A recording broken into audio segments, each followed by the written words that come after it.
Suddenly, about 3 months ago, everyone in Israel began speaking about the country of my youth. Canada. Canada? Canada. But depending upon who's saying it, the country means many different things. When MK Simcha Rotman and Prime Minister Benjamin Netanyahu use Canada, they're holding the country up as justification for the judicial overhaul package, saying, hey, what we're doing isn't that bad if gentle giant Canada does it too. That made this week's What Matters Now guest take notice. If Israel were to enact an override provision with all the protections of the Canadian Charter of Rights and Freedoms and within a constitution here, I would think differently and could even be supportive of such an override, provided it had all these protections. That's former Canadian Justice Minister Irwin Cotler.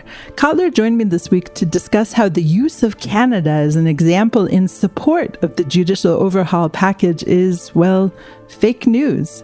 We also talked about how Canada worked through its own constitutional crisis in the 1980s, how Israel is setting itself up for trouble with the International Court of Justice, and his fervent hope that the Jewish state will reach 75 with a consensual, ratified People's Constitution. In a week in which hundreds of thousands of Israelis spontaneously took to the streets to vote against the judicial overhaul with their feet, find out what matters now to international legal authority Irwin Cotler.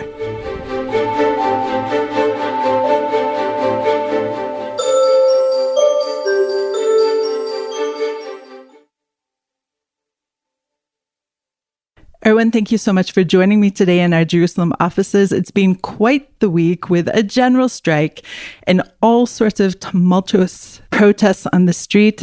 And now today, finally, all sorts of people are gathering around the table at President Isaac Herzog's residence and starting to discuss what could be, who knows, maybe the beginning of a, constitution. So I ask you, Irwin, what matters now? Well, I think that this is an important and not only constitutional moment, but even a decisive one in all respects. And I'm hoping that the hidabrut, the coming together for this necessary conversation, long overdue, will lead both to a process of reconciliation and to a substantive development that could even bring us to the first time ever in Israel's 75 years to have finally a constitution with an entrenched Bill of Rights. Okay, there's been a lot of comparisons to Canada throughout this whole 3 months of, shall we say, constitutional chaos. And so many on both sides have put up Canada as an example of many different things, actually. And one of the key points of the more controversial sections of the judicial overhaul proposals has dealt with the override clause, or in Canada, I suppose it's called the notwithstanding clause. Now, that came into play, and I believe you protested against it when it came into play in the 1980s. But what is the notwithstanding clause in Canada to begin with? Well, the notwithstanding clause in Canada, and you're correct, I was opposed to its inclusion in the Canadian Charter of Rights and Freedoms in our Canadian constitutional moment back in 1980 to 82, but it was included as part of the political bargain. But the main differences between the Canadian override, let's say, and the Israeli proposal, number one, the override in Canada is within a Charter of Rights and Freedoms, within a constitutional framework, not outside of it as would be in Israel. Number two, it's within a federal system. That federal system has its own checks and balances. And the federal government undertook back then, and when I was Minister of Justice and Attorney General of Canada, I reaffirmed it, that we would never invoke the notwithstanding clause. No, we would never invoke the override. So it was left only to the provinces, and therefore its impact is limited in that regard. Number three, and a very important point that is always ignored, the override in Canada does not apply to major categories of rights in the Charter of Rights and Freedoms. Does not apply, for example, to minority language rights. It does not apply, and this is interesting because we have another notwithstanding clause in the Canadian Charter of Rights and Freedoms, which says, notwithstanding anything in this act, men and women are equal in all respects. So it does not apply to gender equality. By the way, that's one of the only notwithstanding clause of its like in the world. That's the right kind of notwithstanding clause to promote and protect gender equality. So it does not apply to major categories. Number 4, it's got a sunset clause, and so it lapses after 5 years and has to be reenacted again. Number 5, it is being constitutionally challenged. In other words, I can give one reason after another, and I would conclude by saying if Israel were to enact an override provision with all the protections of the Canadian Charter of Rights and Freedoms and within a constitution here, I would think differently and could even be supportive of such an override, provided it had all these protections and with a majority of some 65 members to support it. 65 is still rather low, seeing as how the coalition is 64, but it would need one more voice, at least from the opposition. But it would also have to have all those other protections that I mentioned. Okay, it sounds like a Cinderella list. You may go to the ball if you get your chores done and you find something good to wear. But I wanted to also emphasize what you mentioned about how the Israeli system is just completely different than the Canadian system. Canada, of course, has a bicameral system. Though I was thinking about it last night, and there are about 38 million Canadians, and there are about 9 million Israelis. And the ratio of parliamentarians is about the same, I think, if I'm not mistaken. But what does this bicameral system do? Well, the bicameral system is very important, both for the consideration and the adoption of legislation, because you need both houses of parliament involved in that regard. And that bicameral system played a crucial role in our constitutional moment.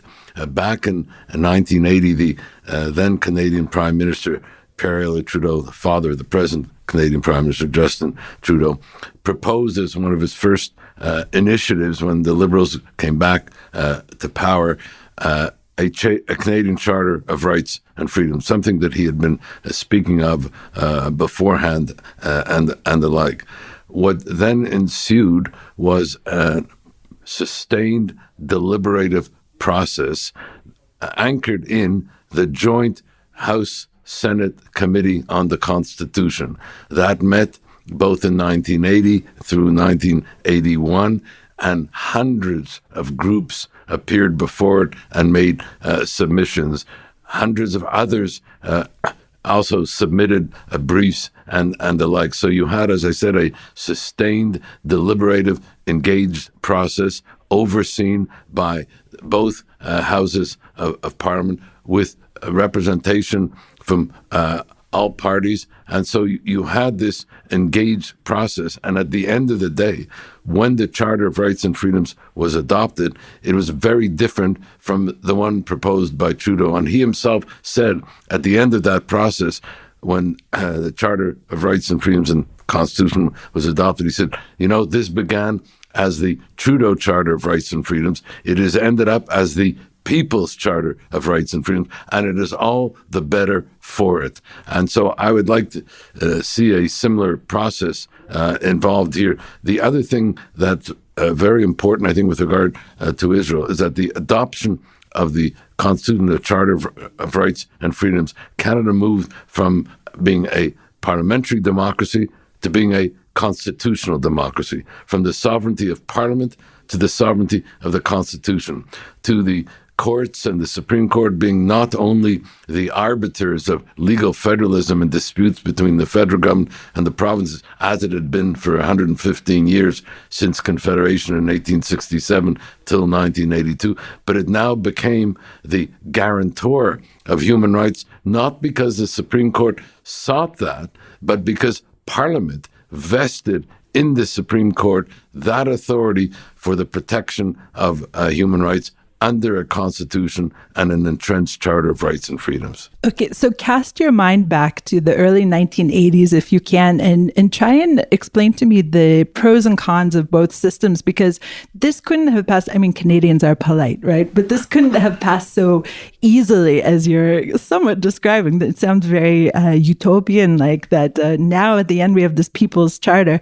But I imagine there was some real angst about deciding who holds the power, the politicians or the courts, as you said, the parliament or the constitution. Well, it was interesting. I came before that joint House-Senate Committee on the Constitution on behalf of three different groups. I was there on behalf of the Canadian Jewish Congress, where I was serving as president at the time. We set up a special committee on the Constitution that was headed by major Canadian jurists, including former Dean of Law at McGill, Maxwell Cohen. I came there on behalf of Indigenous peoples, and I came there on behalf of the Canadian Civil Liberties Association. And this is irrelevant to your question, because we came before that joint House-Senate Committee on the Constitution, and the headline the next day after our appearance was front page, and Toronto Star's, "Thanks, but no thanks." We said, if this is what you are offering us, we don't want it, because it does not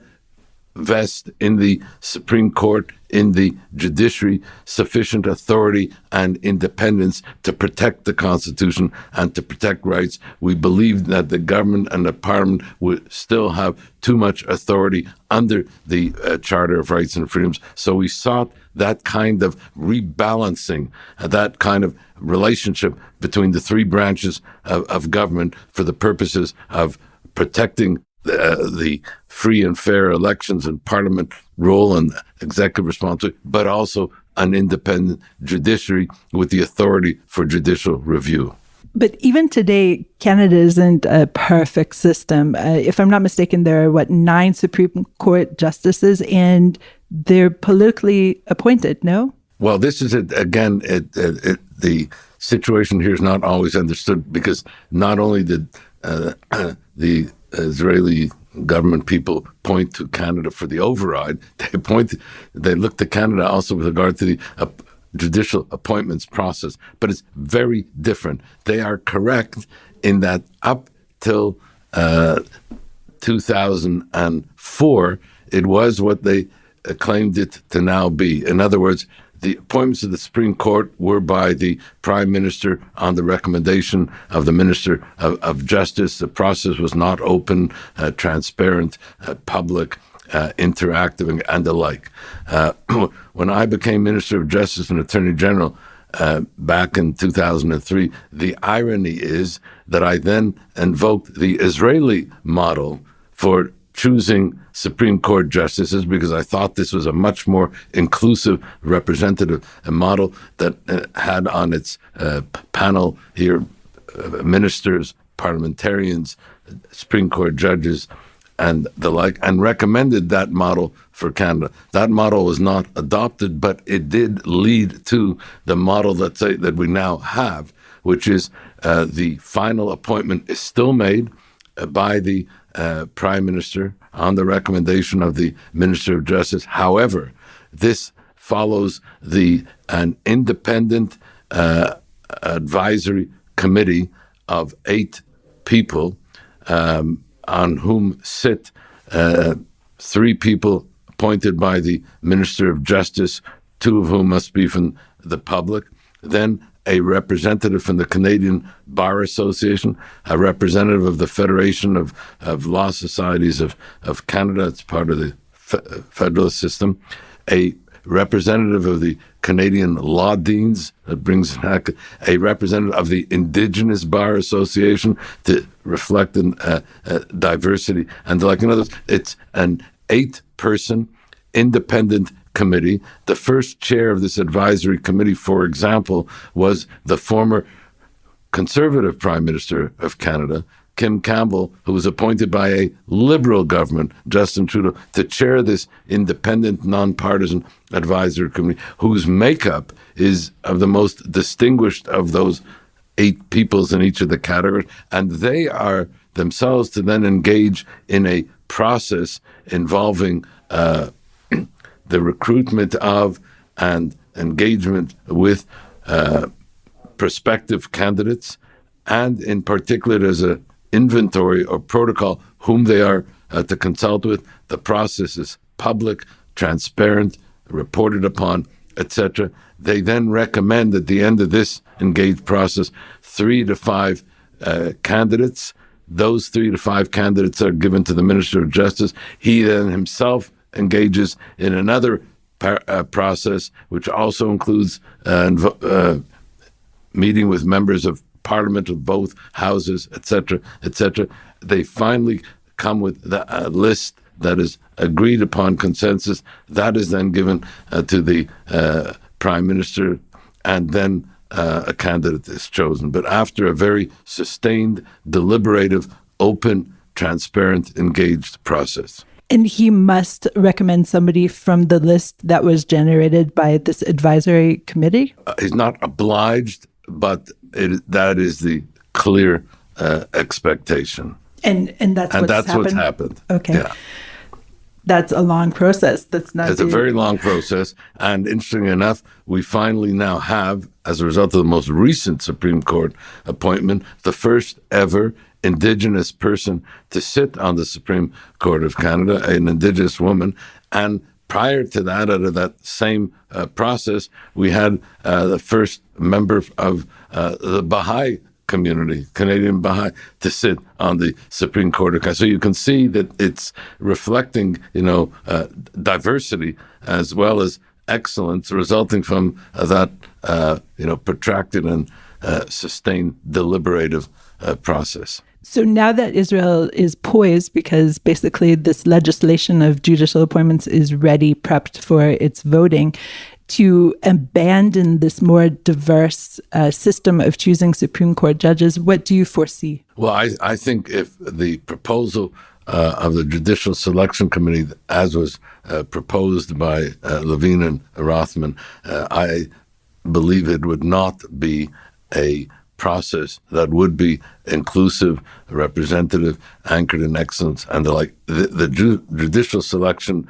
process proposed by the government, which I hope now will be changed, politicizes the appointment of judges. There is a commanding majority for the government's representatives on that committee, and out of 9 in the proposed committee, or 11, you just need a bare majority, and that bare majority is controlled by the government representatives. So you would have a clear, politicized process with politicized appointees that would, in my view, diminish the respect for an independent judiciary and the authority of its decision-making and the like. And it wouldn't end there, because it's not only that the process is politicized for the selection of judges, you also have, in addition to the override, what I call a preemptive override, which is requiring a full bench of 15 Supreme Court justices, and depending whether it's the Levine or the Rothman option, either unanimous or 80% of the judges agreeing, which is simply something that is never going to happen. So even that politicized court will not really have any legitimacy as well as authority or capacity for judicial review. So you'll both politicize it and, in fact, neutralize it.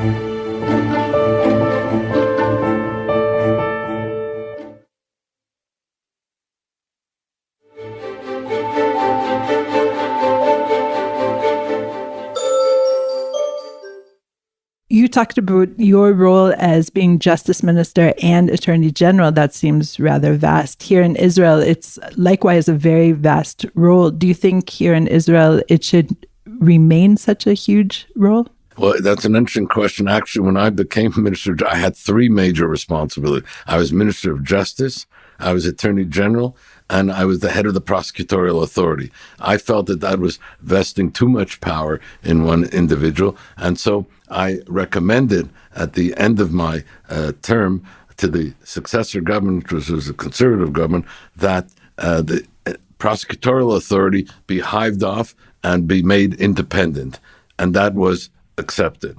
I made another recommendation, which has not yet been accepted, that the Minister of Justice and Attorney General should also be separate people, because really at this point, it's somewhat of a contradiction in terms, because as the Attorney General, I was required to give independent legal counsel to the government. As Minister of Justice, I was part of the government, and if the government made a decision which rejected the opinion I gave as an independent legal advisor, then I was bound by the government's decision, and I could not even speak about it because I was bound by solicitor-client privilege. So I'm still in favor of the Minister of Justice and Attorney General positions being divided. With regard to Israel, the positions are divided, but one has to ask oneself, and I think one should revisit the role of the Attorney General here as to whether that the decisions of the Attorney General should in fact be binding or binding in all cases. And what do you think? Yeah, I think that the advice of the Attorney General, because it's independent and because of the expertise of the Attorney General, must be given appropriate recognition and respect. But I'm wondering whether it should be binding in all respects. I think that's where it should be revisited. Certain matters of important security, public policy, may not be ones that should be subjected to a binding recommendation by the Attorney General. Canada is only one of the countries that Israel has been compared to recently. Of course, those who are against the judicial overhaul compare this package to turning Israel into Hungary or Poland or Russia. What would you say about these comparisons? Well, I think the situation is different. While I objected to the package of proposals because I thought it would undermine the independence of the judiciary, it would more or less eviscerate judicial review for the reasons I mentioned, politicized decision-making, et cetera, I also believe that Israel is still a vibrant democracy. I think the hundreds of thousands of demonstrators week after week reflected that. And after all is said and done, even if these proposals were to be adopted, you'd still have free and fair elections. You'd still have an independent press. You'd still have freedom of association and assembly. And most importantly, you would have still a vibrant civil society. Again, I shared all the reasons why I think the package of proposals would be prejudicial and detrimental, but it would not turn Israel into a dictatorship, nor do I believe it was take Israel down the road to Hungary and Poland for all the reasons that I mentioned. This is a vibrant democracy. One of the placards that most moved me when I was in the demonstration last Saturday was a young woman who was holding a placard and said in Hebrew, Demokratia hi b'nafshenu, democracy is in our soul. And I think the manifestations that we have been seeing week after week and the spontaneous demonstrations that occurred after the Prime Minister fired Defense Minister Gallant when he had 700,000 coming into the streets spontaneously, that was democracy is in our soul. So I have faith in the Israeli people, in the Israeli democracy in that regard. So I don't think it'll go down the road to Hungary and Poland, but it will go down the road if this package were to be adopted in all the respects that I mentioned to, in fact, undermine the independence of the judiciary and the capacity for judicial review.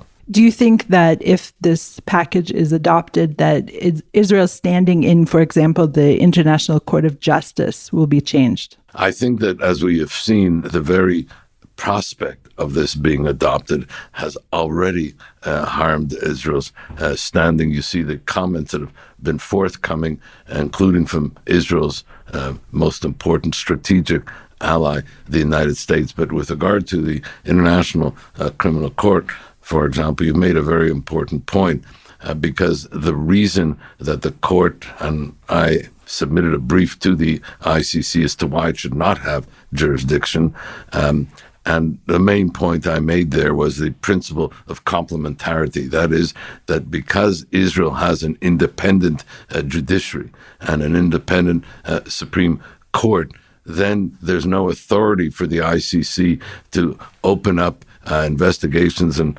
prosecutions, because that would breach the principle of complementarity, which precludes that kind of investigation and prosecution.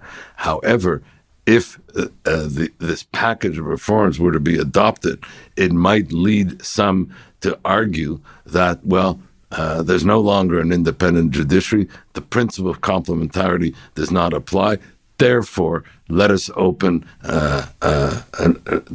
continue with the investigation, and in fact, prosecute and issue arrest warrants and the like. So this could have followed, particularly where you have those in the international community who, to begin with, cannot be said to be independent reviewers, but some of them have themselves their own biases, and then they could weaponize what is happening here for purposes of saying there's no complementarity, let's prosecute.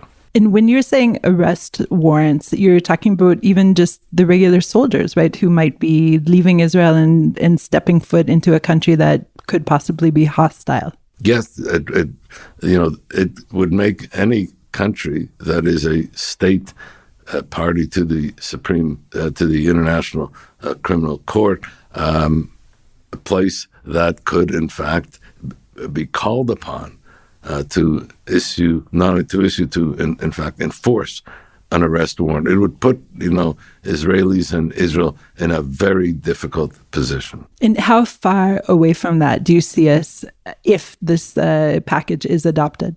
Well, as I say, I hope that the cooler and rational heads will prevail and it wouldn't be adopted. But if it were adopted, it still, in my view, would not end complementarity. It would allow those who would like to themselves politicize the International Criminal Court and weaponize it for lawfare purposes, as it's called, to then use that as a means to issue arrest warrants. So I think we should protect ourselves in that sense. In other words, those who are of the community of democracies and have been concerned by what is happening here are really advising Israel, among other things, don't go down that road, because we may not be able to protect you if this complementarity thing then becomes weaponized as a result of this package of reform proposals. There are many who talk about this package as the pendulum swinging back from the revolution of the 1990s, in which, of course, then Supreme Court Chief Aaron Barak took on a little more power than had been. And I've heard rumors, at least, that you were somehow involved in this. Is that correct? Well, this is an interesting point here. After the adoption of the Charter of Rights and Freedoms in Canada, I was here as a visiting professor at the Hebrew University in 1990. And had been in touch before that, with Dan Meridor, who was Minister of Justice, with Amnon Rubinstein and the like. And what is not that well known is that the 1992 Basic Law on Human Dignity and Liberty was itself based on Section 1 of the Canadian Charter of Rights and Freedoms. It wasn't based on all the other aspects, but on that foundational principle of Section 1. And when I was then discussing it with Dan Meridor, I was hoping that Israel would have its constitutional moment similar to Canada and adopt a Charter of Rights and Freedoms. It adopted only the Basic Law on Human Dignity and Liberty, which is very important. And so that constitutional revolution was not really Barak's constitutional revolution. It actually was the government of the day and Parliament that adopted it. So I think it's been a misnomer to refer to the Barak Revolution, because it was a parliamentary enactment, the same way that in Canada, Parliament vested in the courts the authority for judicial review and not the courts who usurped it. In 1992, it was the Parliament which vested in the Supreme Court that authority and not Barak who usurped it. Yes, in the Bankman-Zaraki decision in 1995, he gave effect to this constitutional revolution, but its initiative was really a governmental and parliamentary one in Israel. And that, I think, has been ignored. And I would like to see government and parliament go further now and adopt a constitution whose centerpiece would be a charter of rights and freedoms, anchored also in the Megillat Atzmaut, the Declaration of Independence, which is a remarkable document which affirms the principle of equality 7 times in that document, which speaks as it does of Israel's indigeneity and so on. I think that would be a wonderful framing of a new constitution and charter of rights for Israel. You know Israel very well and Israelis very well, up close and personal. Do you really think that we are ripe for this constitutional moment to actually bear fruit? Do you think that even though people are gathering around the president's table, that something amazing, something wonderful will happen out of it? Well, if the Israel in 1948, amidst the war, was able to then come together and adopt a declaration of independence that representatives of every single party, including the Communist Party, etc., being signatories to it, why not now, 75 years later, celebrate that initial constitutional moment of the adoption of the Declaration of Independence, to then frame it now as a centerpiece for a new constitution and use the present constitutional moment and maybe the dialectics of what has been happening up to now to bring the people together and anchor it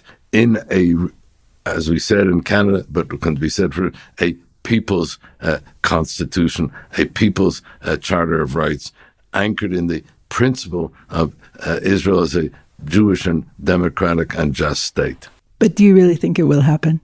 I'm hopeful, and I'm always accused of being a congenital optimist, but I think it's good to have that type of inspirational possibility, because that could underpin a more hopeful dialogue when they come together, not only, let's say, to revise the proposals that were put forward by the government, but to say, you know what? This is a historical moment. This is a constitutional moment. This is a time in history on our 75th anniversary when we can, in fact, carve out the constitution for Israel as a Jewish, democratic, indigenous, just state. And I think that would really be the time to do it, and anchored in the principles, as I said, of equality, diversity, and the like. May we all be afflicted with your optimism. Thank you so much for joining me today. Thank you for allowing me the opportunity to share some thoughts with you. Pleasure. This week, it felt like Israel filled more than its quota of crises. A dramatic firing of Defense Minister Yoav Gallant, followed by citizens flooding to the streets in protest. A nationwide general strike, followed by a pause to the judicial overhaul package. A tense showdown between President Joe Biden and Prime Minister Benjamin Netanyahu, and perhaps maybe even the beginnings of negotiations towards a compromise led by Israeli President Isaac Herzog. My wish for all of us going into this Passover holiday is that we should all be like Irwin Cotler and view this moment in Israel as 4 cups half full. This podcast was produced and edited by the Podwaves. Thanks, as always, to my partner, Jessica Steinberg, and high fives to Mick Weinstein. Special thanks to legal correspondent Jeremy Sharon for connecting me with Irwin Cotler. Have a comment about this or other episodes of What Matters Now? Email us at podcast@timesofisrael.com. Look for more What Matters Now episodes and subscribe wherever you find your podcasts.